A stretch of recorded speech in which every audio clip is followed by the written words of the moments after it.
قرآن مجید سورہ مبارکہ یوسف. لوگ کہتے ہیں قرآن سے ماتم دکھاؤ. آپ لوگ تھکے ہوئے تو نہیں بیٹھے نا؟ لوگ کہتے ہیں قرآن سے ماتم دکھاؤ. لوگ کہتے ہیں قرآن سے یا حسین دکھاؤ. میں ابھی قرآن سے یا حسین دکھاتا ہوں. حضرت یعقوب روزانہ، ایک دن نہیں، محرم میں نہیں، 10 دن نہیں،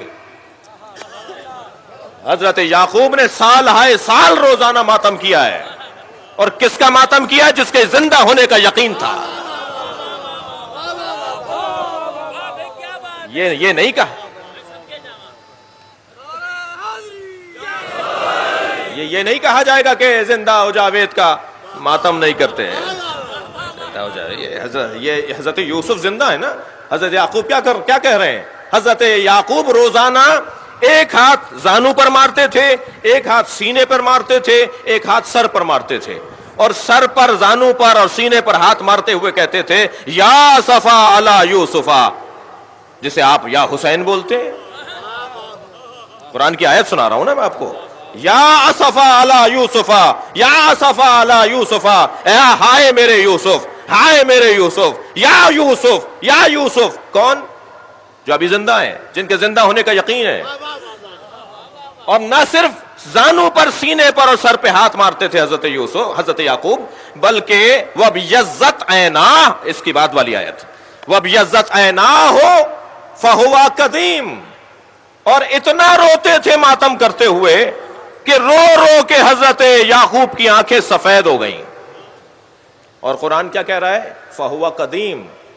اور یعقوب صرف کاظم نہیں تھے، قزیم تھے. اور فرمائیں گے بھائی تھوڑی دقت بڑھائیے اپنی جی. ایک ہوتا ہے صابر، ایک ہوتا ہے صابر، ایک ہوتا ہے کاظم. صابر اور کاظم میں فرق ہے. کاظم برداشت کرنے والے کو کہتے ہیں، اور کاظم میں بھی انتہائی برداشت جب آ جائے تو اسے قزیم کہتے ہیں. جیسے عالم اور علیم جی، جیسے شاہد اور شہید، جیسے ناصر اور نصیر جی، ایسے ہی کاظم اور قزیم. کاظم اسے کہتے ہیں کہ جو انتہائی برداشت رکھتا ہو. اب یہاں رو رہے ہیں، ماتم کر رہے ہیں، سینے پہ ہاتھ مار رہے ہیں حضرت یعقوب. قرآن کہہ رہا ہے کہ یہ سب سے زیادہ برداشت رکھتے تھے. یہ کیا مطلب ہے اس کا؟ ذرا آپ کی توجہ چاہوں گا. یہ کیا کہہ رہا ہے اللہ؟ کیا بتانا چاہ رہا ہے؟ کیا مطلب ہے اس آیہ کریمہ کا کہ حضرت یعقوب سینے پہ، زانو پہ، سر پہ ہاتھ مارتے ہوئے یا اسفا علی یوسفا، یا اسفا علی یوسفا کا نوحہ بلند کرتے تھے اور آنکھوں سے آنسو گراتے تھے، اور اتنے آنسو بہائے کہ آنکھیں سفید پڑ گئیں. اور قرآن کہہ رہا ہے فہو قدیم، اور یہ بہت زیادہ برداشت کرنے والے تھے. صرف ایک ہی بات تو سامنے آتی ہے، صفحہ تاریخ کو پلٹ کر دیکھیے. جنہوں نے یعقوب کے بیٹے حضرت یوسف کو کنویں میں ڈالا تھا، وہ سامنے نظر آ رہے ہوتے تھے، تب بھی ماتم کرتے تھے اور برداشت کرتے تھے. بھائی غور کریں، بہت واضح پیغام ہے قرآن مجید کا کہ عزاداروں کو کیسے زندگی گزارنی ہے.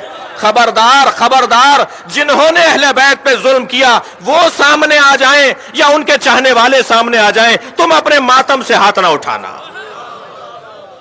برداشت کرو، ان سے ملاقاتیں کرو، ان سے دوستیاں رکھو، ان سے آنا جانا رکھو، ان کے ساتھ کھاؤ پیو. بھائی اور کتنا پیغام واضح ہوگا؟ قرآن ہمارے لیے رہنما ہے یا نہیں ہے؟ قرآن کہہ رہا ہے کہ یہ ماتم بھی کرتے تھے، روتے بھی تھے، فہو قدیم، اور برداشت بھی کرتے تھے. کس بات کو برداشت کرتے تھے؟ ان بیٹوں کو روزانہ دیکھتے تھے جنہوں نے حضرت یوسف کو کنویں میں ڈالا تھا، مگر اپنے بیٹوں کو اپنے گھر سے نہیں نکالا. ہماری بزرگ خواتین نے، ہماری بواؤں نے، ہماری بزرگ عورتوں نے ہمیں گھر سے اتحاد بین المسلمین کا پیغام دیا ہے.